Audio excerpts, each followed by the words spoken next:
The room was quiet, too quiet. The kind of silence that presses against your ears and makes you feel like the walls are closing in. He stood there, frozen, staring at the screen of her phone. His hands trembled as he scrolled through messages that weren't meant for his eyes. Each word hit him like a punch to the gut. Flirty texts, promises whispered late at night, plans made behind his back. It wasn't supposed to be like this. Not after 10 years of marriage, not after everything they'd built together. But here it was, staring back at him in black and white. Betrayal didn't come with warning bells or flashing lights. It came in the form of careless words exchanged over text. He glanced at the laundry basket nearby. A shirt lay crumpled on top, one he didn't recognize. It smelled faintly of cologne, sharp and unfamiliar. That's when the rage bubbled up inside him, hot and uncontrollable. He clenched his fists so tightly his nails dug into his palms. Without thinking, he grabbed the nearest suitcase from the closet. Clothes flew into it haphazardly, jeans, shirts, underwear. He didn't care about folding or organizing. All he cared about was getting out. Out of this house, out of this life, away from her. She walked in just as he zipped the bag shut. Her face went pale when she saw him standing there, suitcase in hand. What are you doing?" she stammered, her voice shaking. "You tell me?" he shot back, holding up her phone. "Who is he?" Her mouth opened, then closed again. No denial, no excuse, just guilt written all over her face. He didn't wait for an answer. With one last look around the room, their bedroom now tainted by lies, he turned and walked out. The door slammed behind him, echoing through the empty hallway. As he stepped into the cold night air, he realized something. The side of the closet he left behind would stay empty for a long time. It hadn't always been like this.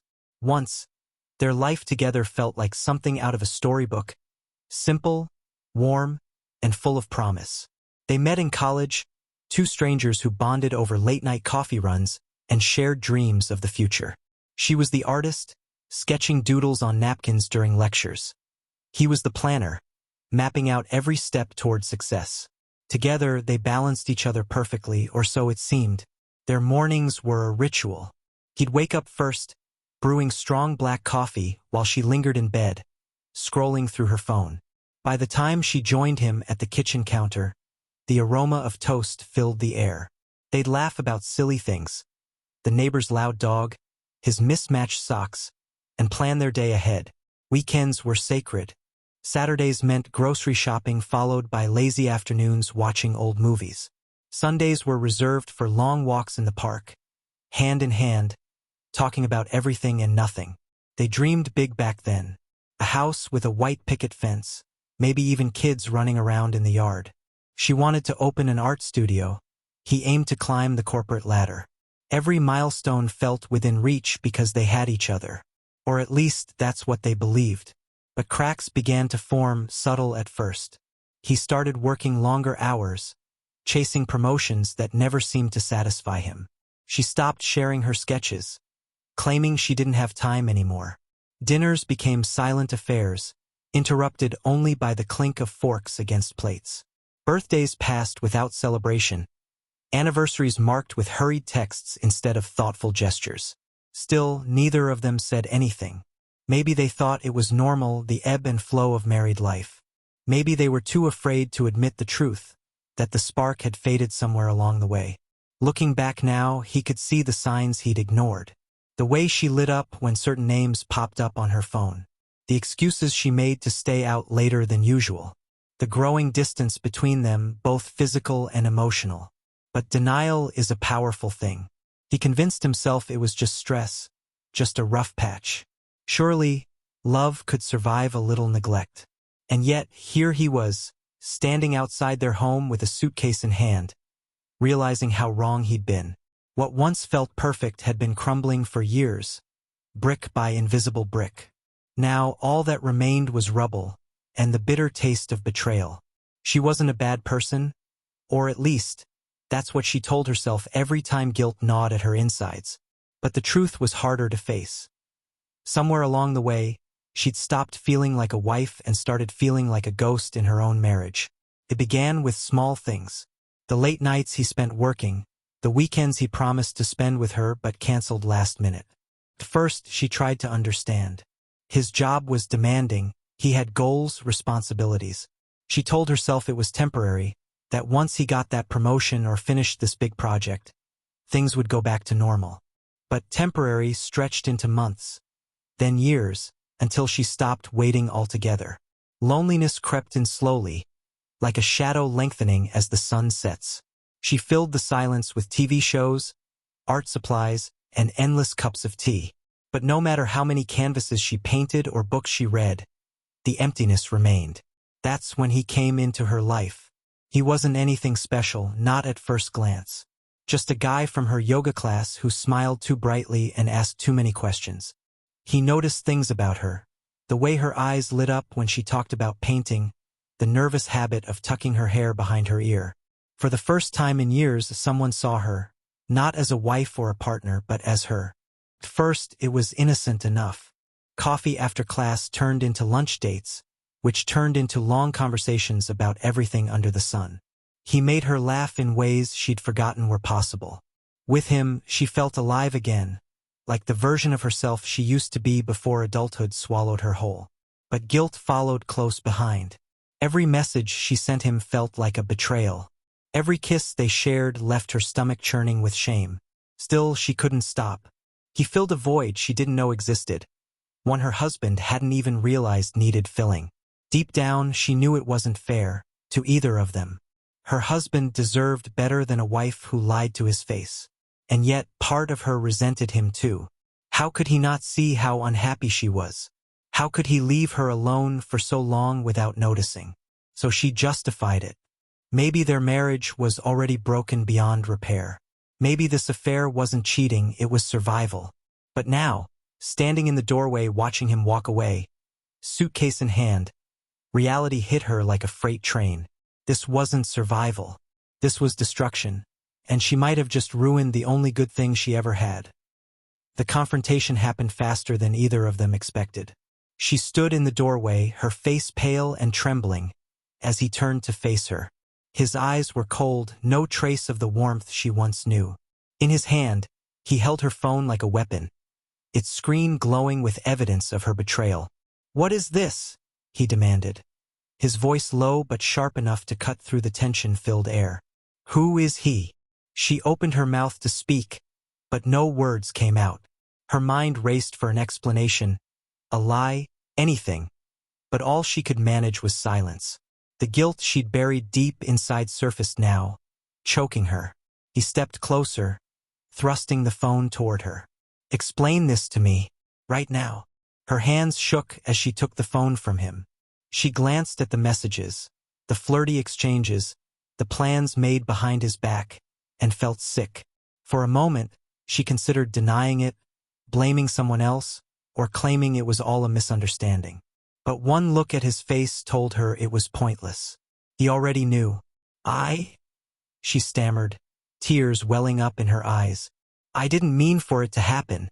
"Didn't mean for it to happen?" he repeated, his voice rising. "You didn't mean to cheat on me?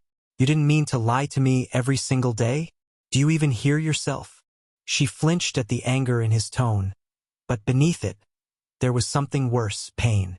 Raw, unfiltered pain that twisted his features and made his shoulders slump.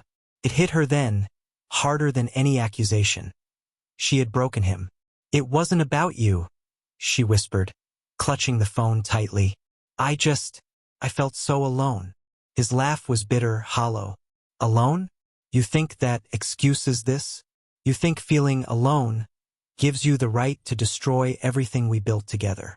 She wanted to argue, to defend herself, but the truth was undeniable. There was no excuse for what she'd done. All she could do was stand there, tears streaming down her face, as he grabbed his suitcase and headed for the door. "Wait!" she called after him, her voice cracking. "Please don't go." But he didn't stop. He didn't even look back. The sound of the front door slamming echoed through the house, leaving her alone in the deafening silence.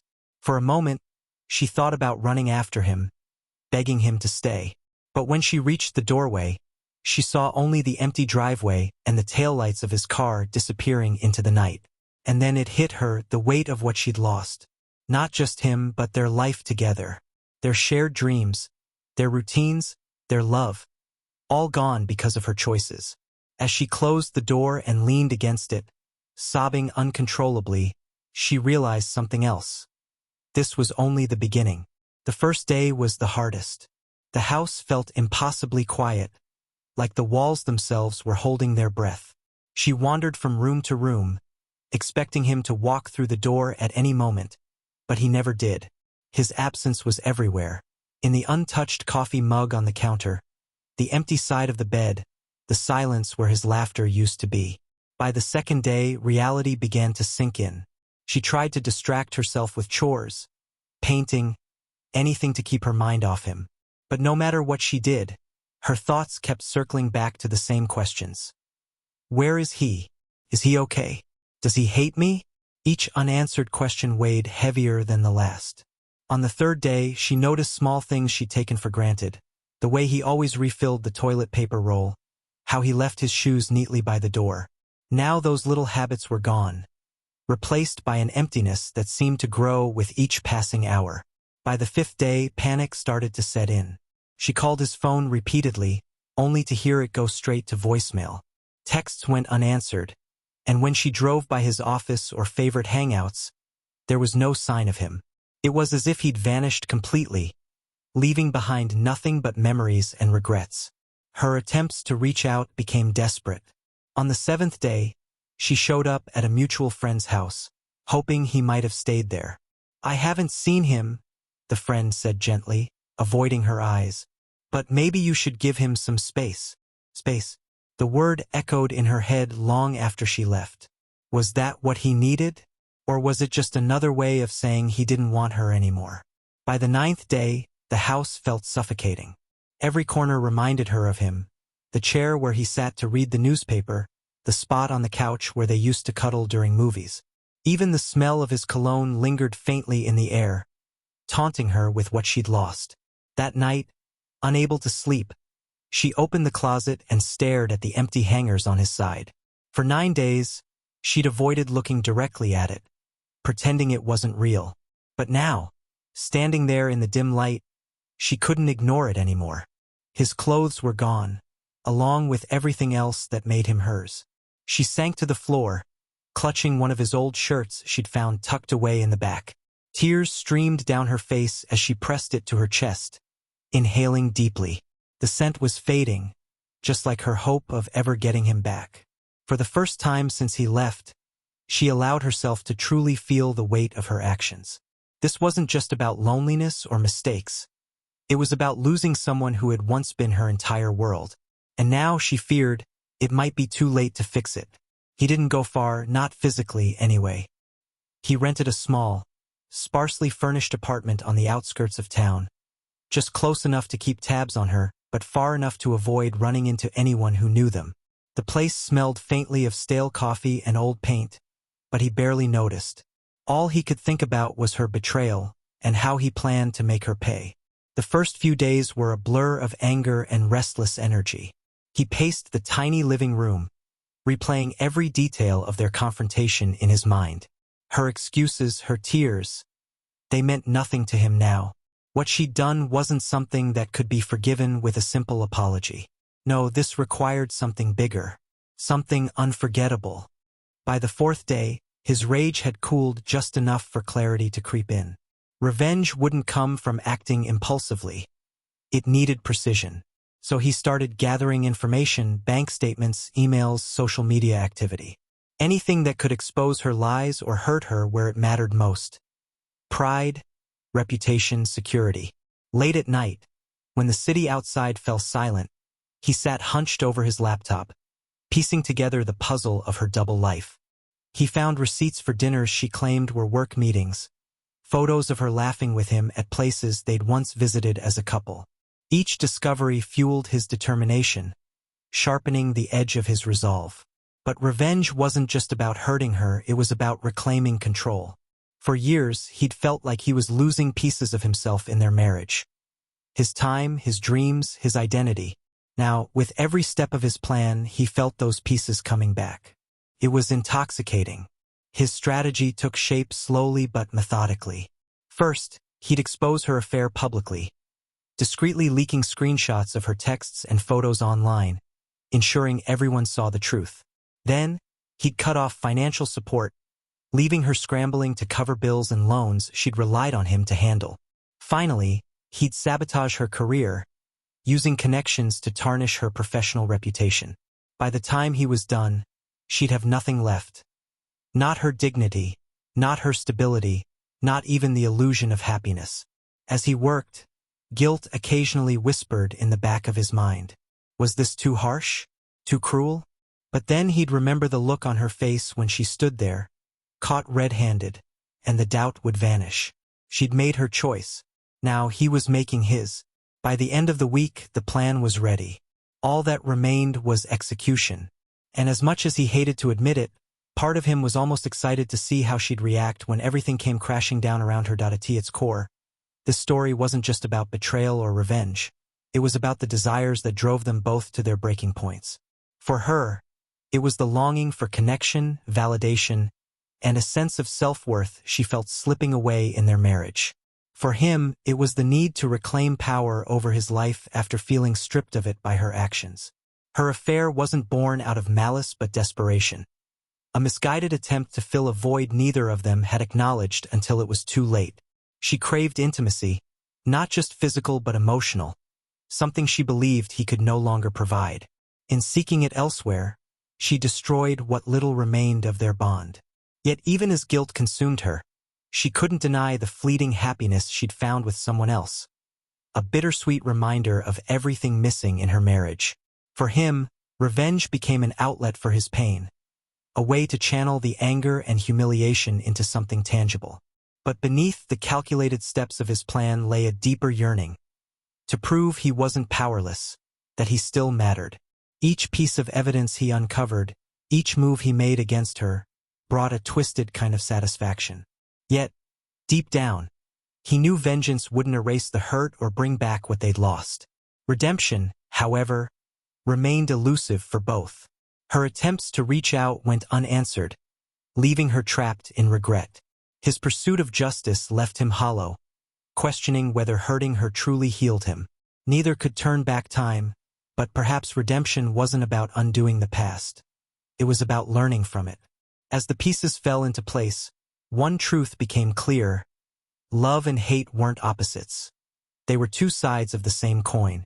Both demanded passion, vulnerability, and sacrifice. And both carried the potential to destroy or transform those who dared to feel them. The execution of his plan began on a rainy Tuesday morning, the kind of day where the sky seemed to mirror the turmoil inside him. He sat at his laptop, fingers hovering over the keyboard, hesitating for just a moment before pressing send. Within minutes, screenshots of her incriminating texts and photos flooded social media platforms under anonymous accounts he'd created specifically for this purpose. Hashtags like #CheaterExposed and #TruthHurts trended locally almost instantly. By noon, the fallout was undeniable. Friends, colleagues, even strangers were tagging her in posts, demanding explanations or mocking her publicly. Her phone buzzed nonstop with notifications until it died from sheer overload. When she finally ventured online to see what had happened, her face turned ashen. She scrolled through comment after cruel comment, each one slicing deeper than the last. The woman who once prided herself on being well-liked now found herself ostracized, her carefully constructed image shattered in hours. But that was only the beginning. Later that afternoon, he contacted their bank and froze their joint accounts, citing suspicions of fraudulent activity. A lie, but one that worked seamlessly. By evening, she discovered she couldn't access any funds. Bills piled up, credit cards declined, and panic set in as reality hit. She was financially stranded. Her career was next. Using old connections from his corporate days, he discreetly spread rumors about her lack of professionalism and questionable ethics. A few strategically timed emails to key figures in her industry ensured those whispers reached the right ears. Within days, clients started pulling projects, and her boss called her into a tense meeting. "We're going to have to let you go," he said apologetically, citing budget cuts and performance concerns, convenient excuses masking the real reason behind her termination. Each blow landed exactly where he intended. Pride, stability, reputation. But instead of feeling triumphant, he felt empty. Watching her world crumble wasn't as satisfying as he'd imagined. Every tearful voicemail she left, every desperate knock on his apartment door, it all reminded him of how far they'd fallen. This wasn't justice. It was destruction. Then came the twist, the moment that changed everything. While digging deeper into her finances, he stumbled upon something unexpected. Medical bills.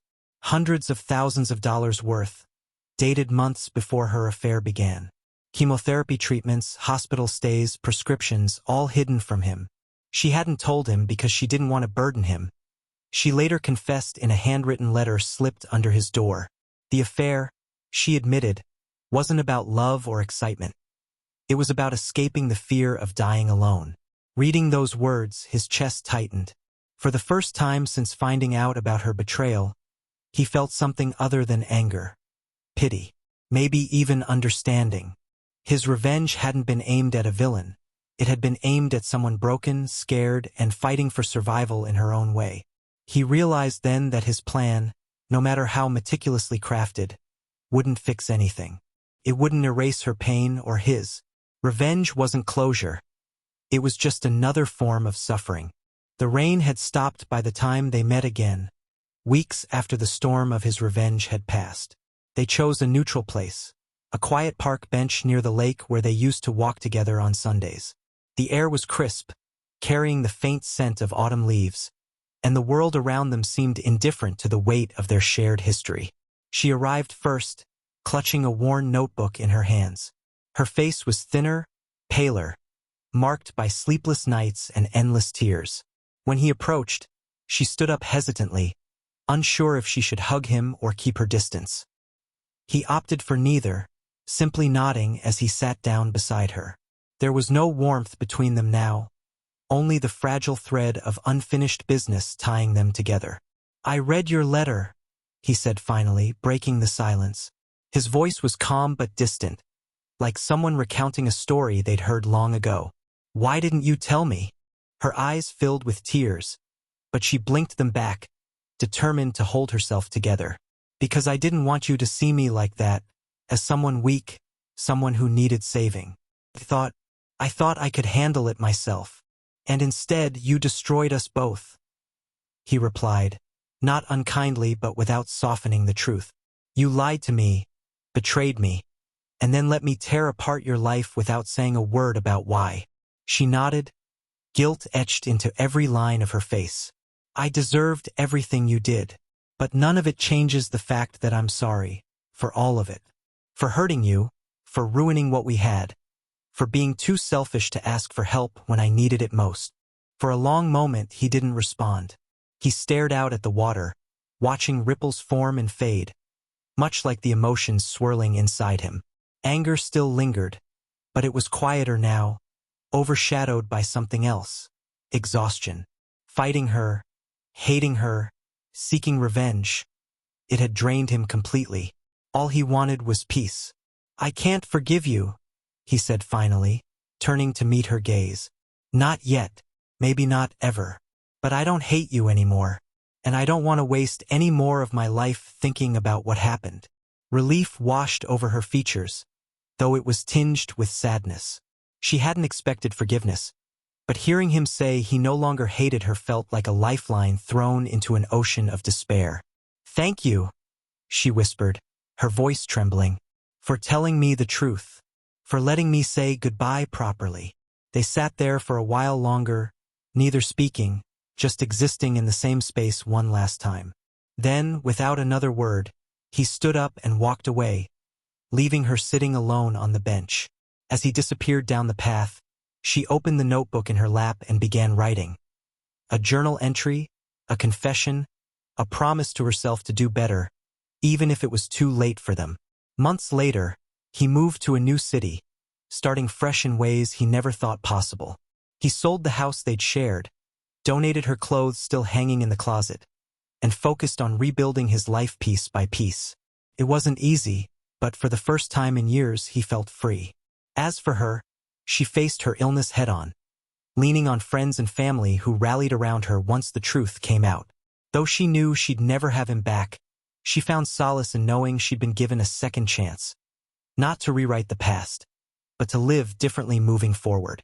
Their paths never crossed again, but the scars of their shared journey remained, shaping them in ways neither could have predicted. Love had brought them together. Betrayal had torn them apart. And ultimately, pain had set them free, to heal, to grow, and to begin anew.